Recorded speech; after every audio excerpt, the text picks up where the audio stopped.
بالله من الشيطان الرجيم بسم اللہ الرحمن الرحیم۔ نبی محترم صلی اللہ تعالیٰ علیہ وسلم نے فرمایا، ایک مسلمان آدمی کے دوسرے مسلمان کے اوپر کچھ حقوق ہیں، جن میں سے ایک یہ بھی ہے کہ جب ایک مسلمان بیمار ہو جائے دوسرے مسلمان کا حق بنتا ہے کہ اس کی تیمارداری کرے، اس کی بیمار پرسی کرے۔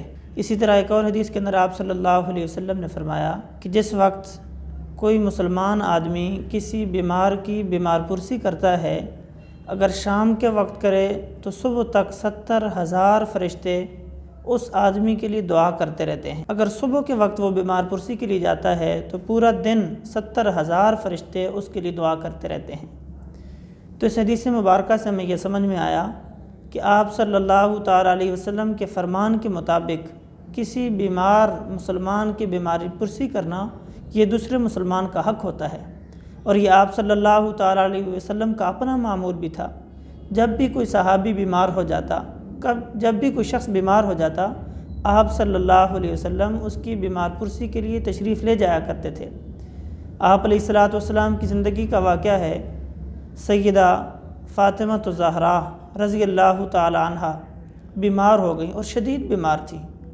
آپ علیہ الصلوۃ والسلام ان کی بیمار پرسی کے لیے تشریف لے گئے، اور ساتھ قریش کے سردار حضرت عمران بن حسین رضی اللہ تعالی عنہ وہ بھی ساتھ تھے۔ آپ علیہ الصلوۃ والسلام دروازے پہ پہنچے، دستک دی اور پوچھا، بیٹی کیا میں اندر آ سکتا ہوں؟ میرے ساتھ ایک اور آدمی بھی ہے۔ حضرت فاطمہ رضی اللہ تعالی عنہا نے اندر سے آواز لگائی، اے اللہ کے رسول، میرے پاس اتنی بڑی چادر نہیں ہے، اتنا بڑا کپڑا نہیں ہے کہ میں پردہ کر سکوں۔ آپ صلی اللہ علیہ وسلم نے اپنی نبوت کی چادر اندر بھیج دی کہ اس سے پردہ کر لیں۔ حضرت فاطمہ الزہرا رضی اللہ تعالی عنہا کے پاس آپ علیہ الصلوۃ والسلام اندر کمرے میں تشریف لے گئے۔ آپ نے پہلا سوال کیا، بیٹی سناؤ کیا حال ہے آپ کا؟ حضرت فاطمہ کہنے لگیں، اللہ کے رسول، ہر حال میں اللہ رب العزت کی تقدیر پر اللہ کی رضا پہ خوش ہوں، لیکن دو باتیں ہیں، ایک تو یہ ہے کہ گھر میں فقر و فاقہ اتنا ہے کہ کھانے پینے کے لیے بھی کچھ نہیں، اور دوسرا یہ ہے کہ علاج معالجے کے لیے بھی گھر میں رقم موجود نہیں ہے۔ آپ صلی اللہ علیہ وسلم اٹھے، اپنی بیٹی کو سینے سے لگایا اور رونے لگ گئے۔ آپ علیہ الصلوۃ والسلام کی آنکھوں سے آنسو جاری ہو گئے، حالانکہ طائف کی وادی میں پتھر لگے، آپ علیہ الصلوۃ والسلام نہیں روئے۔ مشرکین مکہ نے ہر موقع پہ ستایا، منافقین نے زندگی تنگ کر دی، لیکن آپ صلی اللہ علیہ وسلم نہیں روئے۔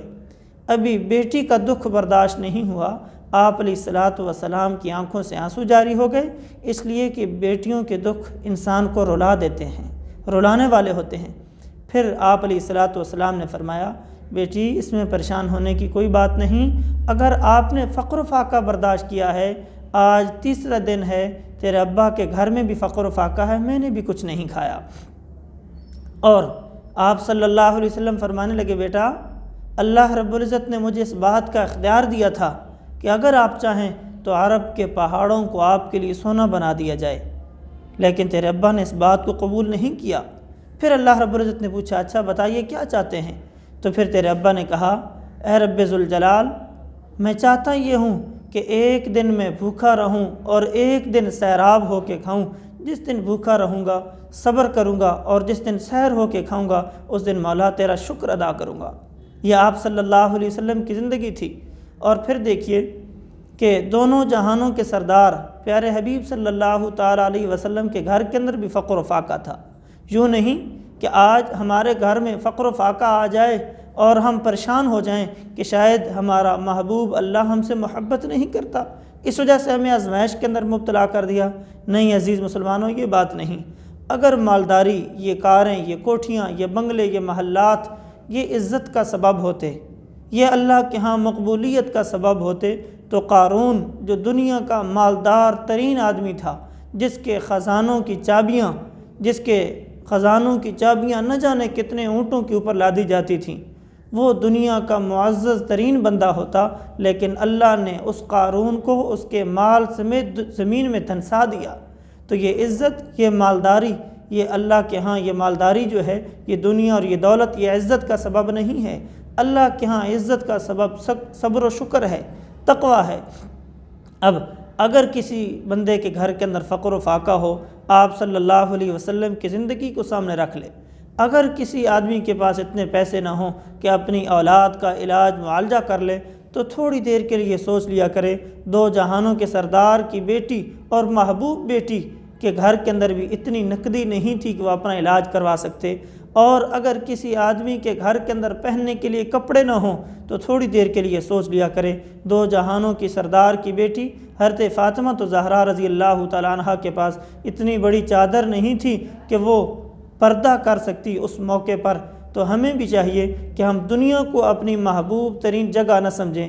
مسلمانوں، اس حدیث مبارکہ سے ہمیں دو باتیں سمجھ میں آتی ہیں۔ ایک تو یہ ہے کہ کسی مریض مسلمان کی عیادت کرنا، یہ بھی ہمارا حق ہے، مسلمان کا دوسرے مسلمان کے اوپر حق ہے۔ اور دوسرا یہ ہے کہ ہم نے دنیا کو، دولت کو، مالداری کو، اور یہ ظاہری جو دنیا ہمیں نظر آتی ہے، اس کی زیب و زینت نظر آتی ہے، اس کا وقار، اس کی عزت، یہ حقیقی عزت نہیں ہے۔ یہ جتنی بھی ہمارے سامنے خوبصورتی نظر آتی ہے، یہ انسان کی کامیابی نہیں، بلکہ انسان کی کامیابی تقوی کے اندر ہے، صبر و شکر کے اندر ہے۔ دعا ہے کہ اللہ رب العزت ہمیں کہی سنی باتوں پر عمل پیرا ہونے کی توفیق نصیب فرمائے۔ وآخر دعوانا ان الحمد للہ رب العالمین۔